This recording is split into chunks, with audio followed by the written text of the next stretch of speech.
भारत का मुरीद हुआ पाकिस्तान का मीडिया, कहा दो अपोजिट सुपर पावर्स हमारे पड़ोसी के साथ, भारत अब हर लिहाज से ताकतवर। जी हां दोस्तों, पाकिस्तानी मीडिया ने पहली बार भारत की खुलकर तारीफ करते हुए उसे ताकतवर देश बताया है। पाकिस्तानी मीडिया का कहना है कि ऐसे वक्त में जब यूक्रेन के मुद्दे को लेकर अमेरिका और रूस आमने सामने हैं, तब यही दोनों देश भारत के साथ खड़े हैं। यह भारत की बेहतरीन डिप्लोमेसी ही है। आमतौर पर भारत को लेकर पाकिस्तानी मीडिया का रुख नेगेटिव ही रहता है, लिहाजा इतने खुले अंदाज में भारत की तारीफ वहां के मीडिया में एक बड़े शिफ्ट के तौर पर देखी जा सकती है। दोस्तों, पाकिस्तान के एक बड़े अंग्रेजी अखबार द एक्सप्रेस ट्रिब्यून में शहजाद चौधरी ने भारत के बारे में एडिटोरियल लिखा है। शहजाद पॉलिटिकल, सिक्योरिटी और डिफेंस एनालिस्ट हैं।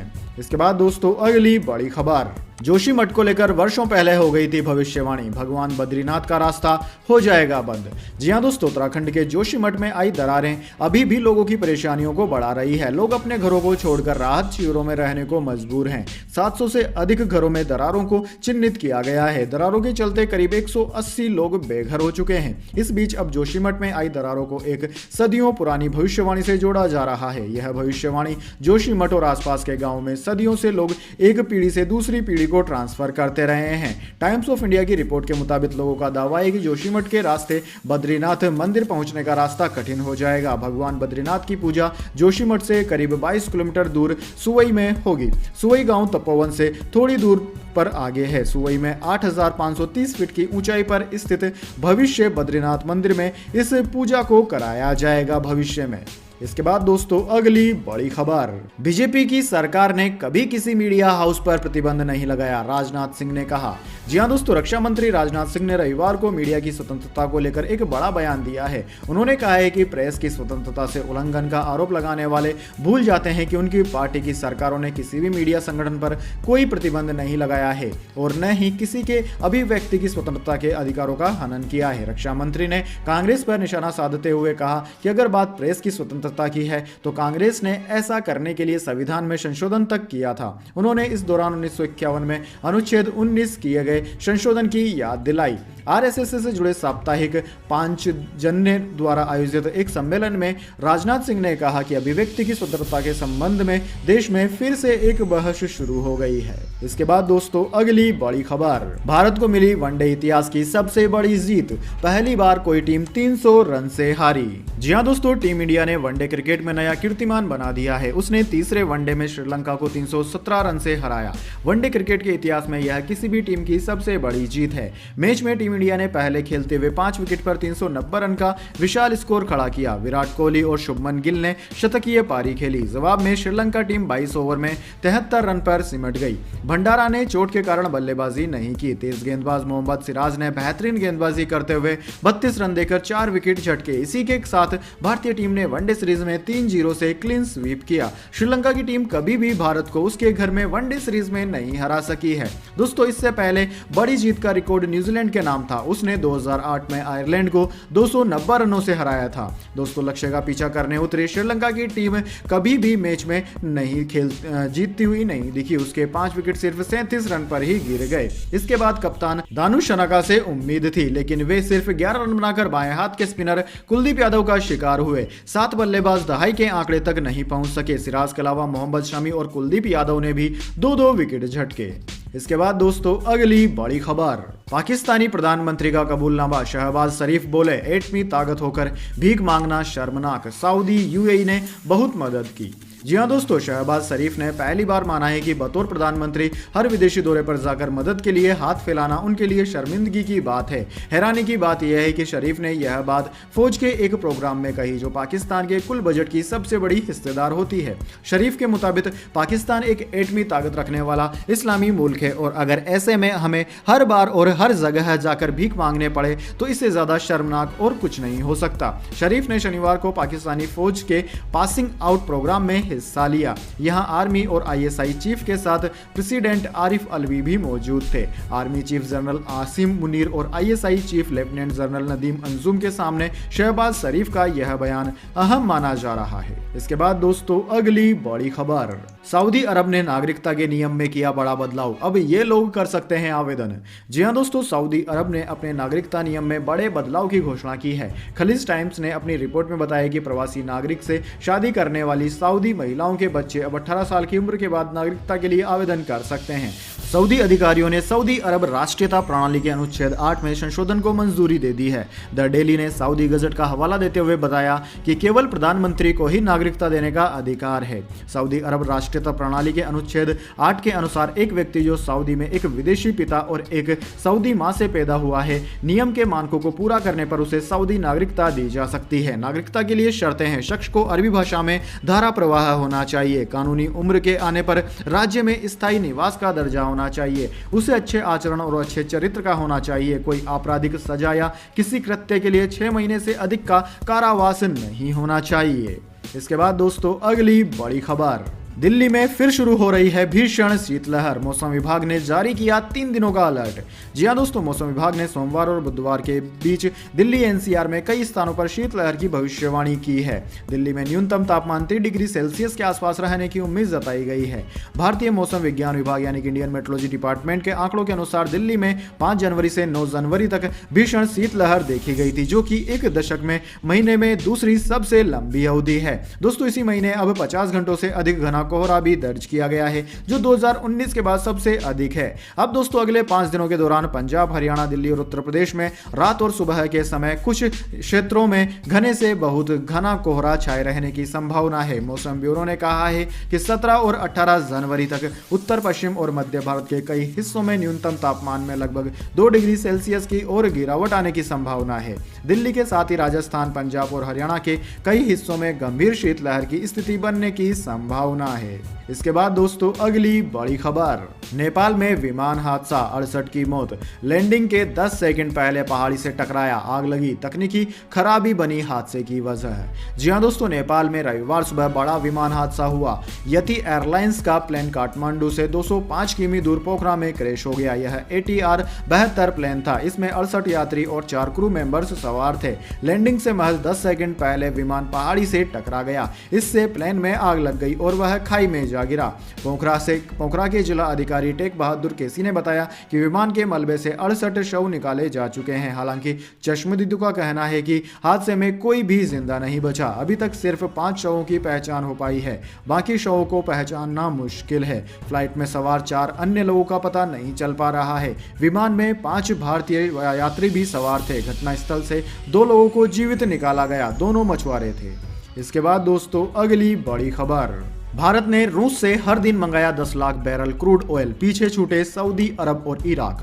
जी हां दोस्तों, भारत का रूस से कच्चे तेल का निर्यात दिसंबर 2022 में रिकॉर्ड लेवल पर पहुंच गया। रूस से भारत लगातार क्रूड ऑयल का इंपोर्ट कर रहा है, लेकिन दिसंबर 2022 में इंपोर्ट का आंकड़ा रिकॉर्ड ऊंचाई पर पहुंच गया। एनर्जी कार्गो ट्रैकर वोर्टेक्सा के आंकड़ों के मुताबिक भारत ने दिसंबर 2022 में पहली बार रूस से 10 लाख बैरल प्रतिदिन कच्चे तेल का आयात किया। रूस ने अकेले दिसंबर में प्रतिदिन भारत को 1.19 लाख बैरल कच्चे तेल की आपूर्ति की। इससे पहले रूस से सबसे अधिक क्रूड ऑयल इंपोर्ट का रिकॉर्ड जून 2022 में बना था, जब भारत ने प्रतिदिन 9,42,694 बैरल क्रूड ऑयल खरीदा था। रूस से आयात क्रूड भारत के कुल इंपोर्ट का 25% हिस्सा बनाता है।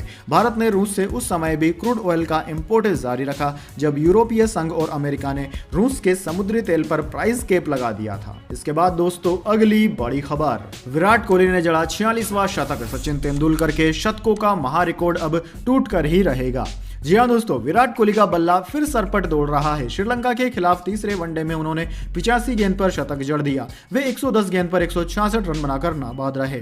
5वीं बार 150 से अधिक रनों की पारी खेली, 13 चौके और 8 छक्के लगाए। यह उनका वनडे करियर का 46वां शतक है। दोस्तों, सीरीज के पहले मैच में ही कोहली ने 113 रन की बेजोड़ पारी खेली थी, यानी कि यह उनका सीरीज का दूसरा शतक है। कोहली जल्द ही वनडे क्रिकेट में सचिन तेंदुलकर के सबसे अधिक शतकों के रिकॉर्ड को पीछे छोड़ सकते हैं। सचिन ने 49 शतक लगाए हैं। कोहली ओवरऑल दूसरे नंबर पर हैं। भारत को 18 जनवरी से न्यूजीलैंड से 3 मैचों की वनडे सीरीज खेलना है। अब कोहली यहां भी अच्छा प्रदर्शन करना चाहेंगे। तीसरे मैच में भारतीय टीम ने पहले खेलते हुए 50 ओवर में 5 विकेट पर 390 रन बनाए। सीरीज में भारतीय टीम पहले ही 2-0 की अजय बढ़त बना चुकी थी। वहीं दोस्तों तीसरे मैच में भी भारत ने रिकॉर्ड जीत हासिल की और भारत की रिकॉर्ड जीत ऐसी रही कि भारत ने 300 रन से ज्यादा से श्रीलंका को हराया और यह ओवरऑल पूरी दुनिया में पहली पहली ऐसी जीत है जो कि दूसरी टीम 300 रनों से ज्यादा रनों के अंतर से हारी हो।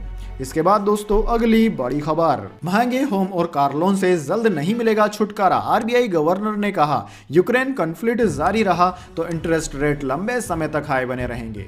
जी हां दोस्तों, रिजर्व बैंक ऑफ इंडिया यानी कि आरबीआई के गवर्नर शक्तिकांत दास ने हाल ही में इस बात के संकेत दिए हैं कि आगे भी महंगे लोन पर जल्द राहत नहीं मिलने वाली है। मतलब साफ है कि अभी कुछ और समय तक होम लोन, कार लोन और पर्सनल लोन पर बढ़ी हुई ब्याज दरें देखने को मिल सकती हैं। शक्तिकांत दास ने कहा है कि अगर यूक्रेन कॉन्फ्लिक्ट जारी रहा तो इंटरेस्ट रेट्स लंबे समय तक हाई बनी रह सकती है। साथ ही उन्होंने यह भी कहा है कि सप्लाई चेन से जुड़े मुद्दों में सुधार हो सकता है, इससे महंगाई में कमी आएगी।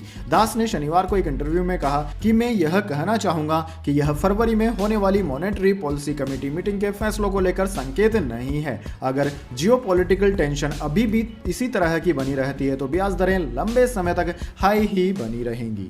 इसके बाद दोस्तों अगली बड़ी खबर, नितिन गडकरी के नागपुर ऑफिस में आया धमकी भरा फोन, जांच में जुटी पुलिस।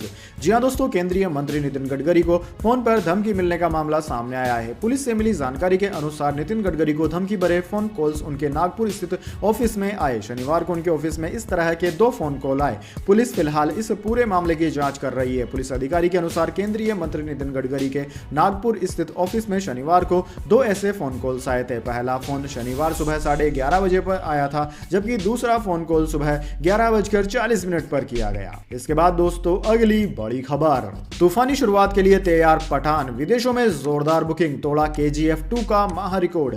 जी हां दोस्तों, शाहरुख खान 4 साल से ज्यादा समय के बाद थिएटर्स में हीरो के रोल में नजर आने के लिए तैयार हैं। उनकी कमबैक फिल्म पठान 25 जनवरी को रिलीज होने जा रही है। नवंबर में फिल्म का पहला टीजर आया था, जिसमें शाहरुख खान का एक्शन अवतार देखने के बाद जनता क्रेजी हो गई थी। जनवरी की शुरुआत में फिल्म का ट्रेलर आया, जिसमें शाहरुख खान के साथ दीपिका पादुकोण और जॉन इब्राहिम का धांसू एक्शन अवतार भी लोगों को पसंद आया।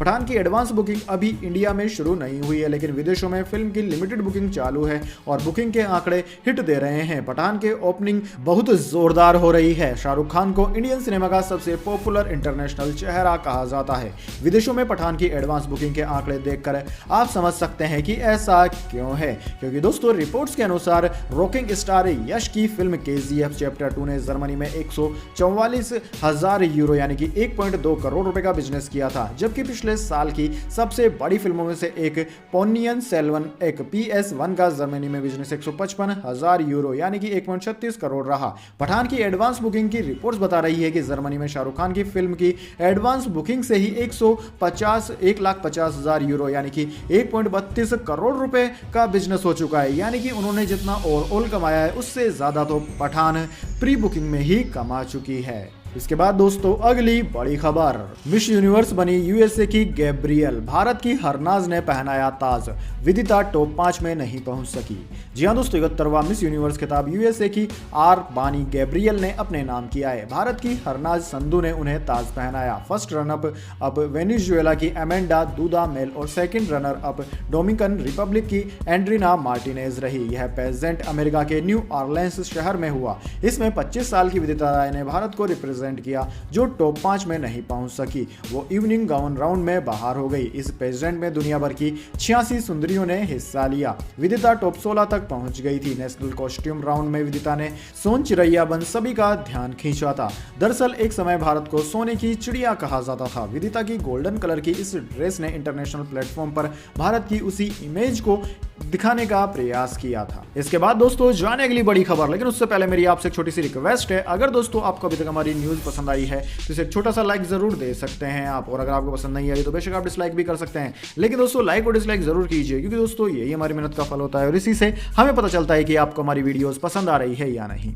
तो चलिए दोस्तों जान लेते हैं आज की अगली बड़ी खबर। अमेरिकी राष्ट्रपति जो बाइडेन के गैरेज लाइब्रेरी से मिली top secret files. White House से 1.5 घंटे की दूरी पर निजी घर, बतौर राष्ट्रपति एक चौथाई समय वहीं बिताया। जी हाँ दोस्तों, अमेरिकी राष्ट्रपति जो बाइडेन के निजी घर से टॉप सीक्रेट डॉक्यूमेंट्स बरामद हुए हैं। ये दस्तावेज 2009 से 2017 के बीच के बताए जा रहे हैं। उस दौरान वे बराक ओबामा सरकार में उपराष्ट्रपति थे। बाइडेन पर आरोप है कि उन्होंने गैर कानूनी तरीके से ये दस्तावेज अपने पास रखे। इधर बाइडेन के ऑफिस से कहा गया है कि वे इस मामले की जांच में सहयोग कर रहे हैं। बाइडेन के जिस घर से दस्तावेज मिले वह घर डेलावेयर राज्य के विलिंगटन शहर में है। वाशिंगटन यहां से करीब 1.5 घंटे में पहुंचा जा सकता है। एसोसिएटेड प्रेस की रिपोर्ट के मुताबिक बाइडेन ने 20 जनवरी 2021 में राष्ट्रपति बनने के बाद 722 दिन में से 194 दिन अपने निजी आवास में बिताए। इसमें विलिंगटन का ड्रीम होम और रेहाबोत बीच शहर में 21 करोड़ रुपए का घर शामिल है। इसके बाद दोस्तों अगली बड़ी खबर, जोशीमठ संकट के बीच अहमदाबाद पर इसरो की डराने वाली रिपोर्ट। हर साल कई सेंटीमीटर धंस रहा है शहर। जी हाँ दोस्तों, जब भी इंसान प्रकृति के काम में बाधा डालेगा, पर्यावरण खराब होगा। पहाड़ों पर बसे जोशीमठ, नैनीताल, शिमला, चंपावत या उत्तराकाशी को ही धंसने का खतरा नहीं है, बल्कि वो शहर भी धंस सकते हैं जो समुद्री तटों के किनारे बसे हैं। इसरो की स्पेस एप्लीकेशन सेंटर ने एक रिसर्च रिपोर्ट जारी की है, जिसका खुलासा अब हुआ है। इसमें कहा गया है कि अहमदाबाद समेत गुजरात के कई तटीय इलाके समुद्री कटाव की वजह से धंस जाएंगे या डूब जाएंगे। इसरो स्पेस एप्लीकेशन सेंटर के साइंटिस्ट थरत रामकृष्णन और उनके साथियों ने मिलकर रिसर्च पेपर निकाला, जिसका नाम shoreline change atlas of Indian coast Gujarat, Daman and Diu है। इसमें बताया गया है कि गुजरात का 1052 किलोमीटर लंबा तट स्टेबल है, 110 किलोमीटर लंबा तट कट रहा है, 49 किलोमीटर के तट पर यह सबसे ज्यादा तेजी से हो रहा है। इसके बाद दोस्तों अगली बड़ी खबर, सेंसेक्स की टॉप 10 में से 7 कंपनियों को बड़ा मुनाफा। बीते हफ्ते कमाए 1.07 लाख करोड़। जी हाँ दोस्तों, सेंसेक्स की टॉप 10 में से 7 कंपनियों का मार्केट कैपिटलाइजेशन बीते हफ्ते सामूहिक रूप से 1,07,224.82 करोड़ रुपए बढ़ गया। सबसे अधिक फायदे में इंफॉर्मेशन टेक्नोलॉजी सेक्टर की कंपनियां टाटा कंसल्टेंसी सर्विसेज टीसीएस और इन्फोसिस रही। बीते हफ्ते बीएसई का 30 शेयरों वाला सेंसेक्स 360.81 अंक या 0.60% की बढ़त में रहा और इसका असर सेंसेक्स की टॉप 10 कंपनियों के मार्केट कैपिटलाइजेशन में दिखा। दोस्तों बीते हफ्ते में जहां TCS, HDFC bank, Infosys, Hindustan Unilever, ICICI bank, HDFC और जीवन बीमा निगम के मार्केट कैपिटलाइजेशन में बढ़ोतरी दर्ज की गई, वहीं टीसीएस का मार्केट कैपिटलाइजेशन 59,350 करोड़ रुपए बढ़कर 12,34,637 करोड़ रुपए पर पहुंच गया। इसके अलावा दोस्तों इन्फोसिस का भी मार्केट कैप बढ़ा है। इसके बाद दोस्तों अगली बड़ी खबर, 50 लाख की रिश्वत, सीबीआई ने रेलवे के बड़े अधिकारी को किया अरेस्ट, सहायक भी पकड़ा गया। जी हां दोस्तों, सीबीआई ने भारतीय रेल सेवा के एक बड़े अधिकारी को रिश्वत लेने के आरोप में गिरफ्तार किया है। पकड़े गए अधिकारी का नाम जितेंद्र पाल सिंह और वह वर्तमान में गुवाहाटी में सहायक क्षेत्रीय रेल प्रबंधक के पद पर तैनात है। एडीआरएम के साथ ही उसके सहायक हरिओम को भी गिरफ्तार कर लिया गया। सीबीआई सूत्रों के हवाले से एनआई ने बताया है कि 50 लाख रुपए की रिश्वत के मामले में यह कार्रवाई की गई है। दोनों को रविवार को दिल्ली से उस समय पकड़ा गया जब वे रिश्वत ले रहे थे। जानकारी के मुताबिक जितेंद्र पाल सिंह 1977 बैच के रेलवे इंजीनियर है। वर्तमान में उनकी तैनाती गुवाहाटी में एसडीआरएम के पद पर है। मामले को लेकर जांच की जा रही है। हालांकि अभी तक सीबीआई ने गिरफ्तारी को लेकर कोई बयान जारी नहीं किया है। इसके बाद दोस्तों अगली बड़ी खबर, पाकिस्तान से भेजी गई हेरोइन लेने आए तस्करों ने बीएसएफ पर की फायरिंग। जी हां दोस्तों, राजस्थान के श्रीगंगानगर के राय सिंह नगर में बॉर्डर पर एक बार फिर पाकिस्तान की नापाक हरकत सामने आई। सीमा पार से ड्रोन के जरिए हेरोइन के 6 पैकेट भारतीय सीमा में गिराए गए। इसकी कीमत 15 करोड़ रुपए है। कार से इसकी डिलीवरी लेने के लिए तस्करों ने बीएसएफ के जवानों पर फायरिंग की। दोस्तों आपकी जानकारी के लिए बता दें कि सीमा पार से हेरोइन के 6 पैकेट गिराए गए थे। इन्हें लेने कार से पहुंचे तस्करों ने बीएसएफ के जवानों पर फायरिंग तक कर दी। जवाब में जवानों ने फायरिंग की और मौके से 2 तस्करों को पकड़ लिया। हालांकि बाकी तस्कर गाड़ी लेकर मौके से फरार हो गए। तस्करों की तलाशी में पुलिस और बीएसएफ की संयुक्त टीम ने इलाके की घेराबंदी की। उधर सीमावर्ती गांव के कुछ ग्रामीणों ने तस्करों की गाड़ी नहर के पास देखी और इसकी सूचना पुलिस को दी। इस पर सीमा पुलिस सुरक्षा बल व पुलिस के अधिकारी मौके पर पहुंचे और गाड़ी की तलाशी ली। बताया जा रहा है कि तस्करों की गाड़ी से एक मोबाइल, डोंगल, तस्करों के कपड़े व अन्य सामान मिला है। फिलहाल तलाशी अभियान जारी है और पकड़े गए तस्करों से पूछताछ की जा रही है। दोस्तों इससे पहले भी बीते साल राजस्थान में बीएसएफ ने पाकिस्तान के नापाक मंसूबों पर पानी फेरा था। इसके बाद दोस्तों अगली बड़ी खबर, इंडिया में मारुति की जिम्नी का क्रेज। 2 दिन में जिम्नी की 3000 से ज्यादा बुकिंग, 3 महीने की हो सकती है वेटिंग लिस्ट। जी हाँ दोस्तों, ऑटो एक्सपो 2023 में लॉन्च होने के बाद से मारुति सुजुकी जिम्नी काफी चर्चा में बनी हुई है। यह ऑफ रोडर एसयूवी लोगों को काफी पसंद आ रही है। इस बात का अंदाजा इससे लगाया जा सकता है कि लॉन्च होने के बाद महज 2 दिन के अंदर इस of road life style sports utility vehicle की 3000 से ज्यादा बुकिंग हो चुकी है। मारुति सुजुकी इंडिया लिमिटेड के सेल्स एंड मार्केटिंग के एग्जीक्यूटिव डायरेक्टर शशांक श्रीवास्तव ने कहा कि चूंकि जिम्नी एक ग्लोबल कल्ट ब्रांड है, इसलिए पहले से ही खरीदारों का एक सेक्शन था जो इसे खरीदने का बेसब्री से इंतजार कर रहे थे। आज 14 जनवरी सुबह तक हमने 2500 बुकिंग हासिल कर ली है और दिन के अंत तक हमें 3000 कंफर्म बुकिंग होने का भरोसा है। दोस्तों, बताया जा रहा है कि जिम्नी की वेटिंग लिस्ट 3 महीने की हो सकती है। दोस्तों, आपकी जानकारी के लिए बता दें, भारत में मारुति की इस कार की कीमत 10 से 12 लाख के बीच में रखी जा सकती है।